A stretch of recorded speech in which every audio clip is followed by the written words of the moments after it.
Assalamualaikum warahmatullahi wabarakatuh. Alhamdulillahi rabbil alamin. Allahumma salli ala sayyidina Muhammad wa ala ali sayyidina Muhammad. Kali ini saya akan membahas ilmu hakikat di balik ilmu syariat. Kita ketahui syariat itu adalah peraturan Allah. Sebagaimana Allah Ta'ala berfirman di dalam surat Al-Jasiyah ayat 18, kemudian kami jadikan engkau Muhammad mengikuti syariat atau peraturan dari agama itu, maka ikutilah syariat itu dan janganlah engkau ikuti keinginan orang-orang yang tidak mengetahui. Syariat adalah peraturan, yang mana hal itu sudah disabdakan Nabi Muhammad SAW agar kita tidak tersesat selamanya harus berpegang teguh kepada Al-Quran dan As-Sunnah. Nah, yang ingin saya bahas adalah ilmu hakikat, yaitu ilmu-ilmu rahasia yang tersirat di dalam kalimat ilmu syariat, yaitu di dalam hadis Nabi riwayat Tirmizi disebutkan, manusia yang paling berhak bersamaku pada hari kiamat ialah yang paling banyak membaca sholawat kepadaku. Hadis ini yang ingin saya bahas, ilmu hakikat di balik kalimat hadis tersebut.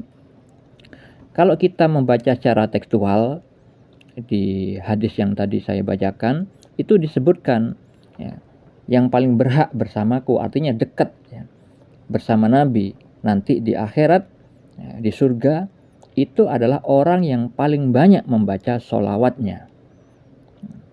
Apakah itu berarti hanya sholawat saja lalu kita langsung masuk surga bersama beliau, tanpa sholat yang diwajibkan, tanpa zakat yang diwajibkan, tanpa puasa Ramadan yang diwajibkan? Apakah hanya dengan sholawat? Di hadis ini tidak dituliskan. Coba ada perkataan beliau dengan membaca sholawat, sholat, zakat, puasa yang di bulan Ramadan. Coba ada tulisan begitu, orang kan akan lebih mudah memahami. Tapi itulah Islam. Di dalam Al-Quran kita dianjurkan oleh Allah untuk mentafakuri, supaya kita terlatih menjadi orang-orang muslim yang memiliki akal sehat. Karena kita ketahui elektronik saja, benda-benda elektronik yang tidak yang tidak pernah dipakai itu bisa rusak. Begitu juga dengan hati kita, kolbu kita. Ketika kita tidak mau bertafakur, malas untuk merenungkan ilmu syariat yang memang Allah sudah ciptakan sebagai panduan kita, maka kita tidak akan bisa mengungkap ilmu-ilmu rahasia di balik ilmu syariat tersebut. Jadi pada hadis yang tadi yang dikatakan oleh beliau Nabi kita, orang yang paling banyak membaca sholawat kepada beliau itulah orang yang dekat bersama Nabi, orang yang nanti bersanding bersama Nabi di surga, surga yang tinggi. Jadi kalau misalkan beliau hanya mengatakan sholawat saja di sini, bukan berarti hanya bermodal sholawat lalu kita bisa masuk surga, tidak. Di balik hadis ini adalah anjuran untuk membaca sholawat yang banyak. Nah, di balik kalimat membaca sholawat yang banyak itu terkait dengan hadis yang lain, di mana beliau bersabda, barang siapa bersolawat kepadaku 1 kali, niscaya Allah bersolawat kepadanya 10 solawat, menghapus darinya 10 dosa dan mengangkat derajatnya 10 derajat. Hadis riwayat An-Nasai. Kita bahas satu ini saja. Barang siapa bersolawat kepadaku 1 kali, niscaya Allah bersolawat kepadanya 10 solawat. Jadi kalau kita membaca solawat 1 kali, Allah membalas dengan membaca solawat juga 10 kali kepada kita. Apa makna 10 solawat dari Allah? Yaitu tadi, rahmat dari Allah, pertolongan dari Allah. Apa rahmatnya? Banyak sekali. Bisa dihapuskannya dosa kita, diangkat derajat kita dengan dimampukannya memahami ilmu-ilmu syariat, sehingga nanti dengan pemahaman ilmu syariat yang benar juga berdampak kepada hidayah untuk kita dimampukan oleh Allah mengamalkan ilmu syariat yang sudah dipahami dengan benar. Akhirnya amalan yang kita lakukan itu sesuai syariat dan insya Allah diterima oleh Allah. Dan akhirnya itulah yang nanti menjadikan tiket kita menuju surganya Allah bersama Nabi. Jadi di balik hadis yang awal tadi, ya, itu adalah ketika kita sering membaca sholawat, itu sama saja, ya, memancing rahmat-rahmat Allah yang banyak. Sehingga dengan rahmat Allah itulah kita nanti dimampukan untuk beribadah yang banyak. Jadi awalnya bisa jadi dengan sholawat saja. Misalkan ada teman kita yang malas sholat, anjurkan aja sholawat. Bukan berarti kita mengizinkan dia tidak sholat selamanya, tidak. Karena ada orang jalan takwanya itu berbeda-beda.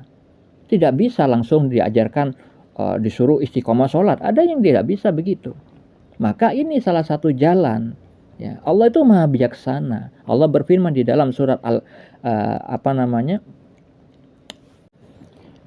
di dalam surat Al-An'am ayat 132 bahwa manusia itu ada tingkatannya.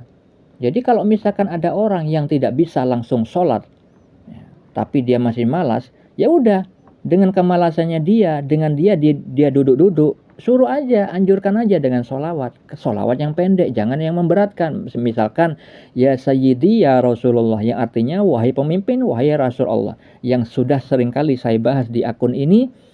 Adanya mimpi petunjuk tentang itu, dan juga saya maupun istri sudah mengamalkannya, dan juga orang lain mengamalkannya dan mendapatkan manfaat. Ada yang awalnya susah menangis karena Allah, akhirnya mudah menangis karena Allah. Yang dulunya tidak pernah bermimpi petunjuk dari Allah, akhirnya bermimpi mendapat petunjuk dari Allah melalui mimpi. Yang mana mimpi di dalam syariat Islam itu adalah bagian nubuah kenabian, kalau itu mimpi dari orang yang soleh. Jadi kalau misalkan kita sering bersolawat, maka Allah mengirimkan 10 rahmat itu 1 kali solawat. Bayangkan kalau kita bisa membaca 1000 solawat, maka Allah mengirimkan 10.000 rahmatnya. Sehingga dengan rahmat Allah itu kita akhirnya dimampukan beribadah. Sholatnya kita semakin khusyuk, memahami ilmunya dengan mudah. Karena banyak sekali orang-orang yang membaca Al-Quran maupun hadis itu salah paham. Maka benar apa yang dikatakan Nabi, ada zaman itu nanti ada orang membaca Al-Quran tidak sampai ke kerongkongannya. Maksudnya orang membaca Al-Quran secara tekstual, tapi hatinya tidak dimampukan oleh Allah memahami makna yang hakiki dari ayat yang dibacanya itu. Jadi karena apa? Al-Quran itu adalah firman Allah yang ilmunya tinggi, bukan bacaan seperti koran, novel, bukan. Ya, makanya Allah berfirman ada ayat yang muhkamat, pokok-pokok Al-Quran yang mudah dipahami, yang maknanya jelas, dan juga ada ayat yang mutasyabihat, ayat yang susah dipahami orang awam, butuh ahli tafsir. Karena apa? Mengandung banyak kemungkinan, dan itu hanya dipahami oleh orang-orang yang hatinya bersih, orang-orang yang sudah memiliki kemampuan untuk memahami ilmu-ilmu hakikat, ilmu-ilmu yang tersirat. Jadi kalau misalkan di hadis yang tadi itu, orang yang paling berhak di hari kiamat adalah orang yang paling banyak bersolawat, ilmu hakikatnya adalah di balik perkataan banyak membaca solawat itu adalah ketika kita membaca solawat yang banyak, maka Allah pasti merahmatinya dengan rahmat yang banyak pula. Sehingga dengan itu kita nanti dimudahkan untuk beribadah yang bermacam-macam bentuknya, dengan sholat qiyamul lail, dengan puasa, dengan zakat, mengatakan yang baik-baik kepada orang lain, memberikan ilmu dengan pemahaman yang benar tanpa ingin dipuji, ya, bersedekah ketika lapang maupun sempit. Nah, itu dibalik makna hadis yang tadi disabdakan oleh Nabi kita. Ya. Makanya Allah menganjurkan di dalam Al-Quran, di dalam surat Al-Ahzab ayat 56, sesungguhnya Allah dan para malaikatnya bersolawat untuk Nabi. Wahai orang-orang yang beriman, bersolawatlah kamu untuk Nabi dan ucapkanlah salam dengan penuh penghormatan kepadanya. Jadi mari kita semua perbanyak membaca sholawat supaya Allah memberikan rahmat yang banyak kepada kita. Amin ya rabbal alamin.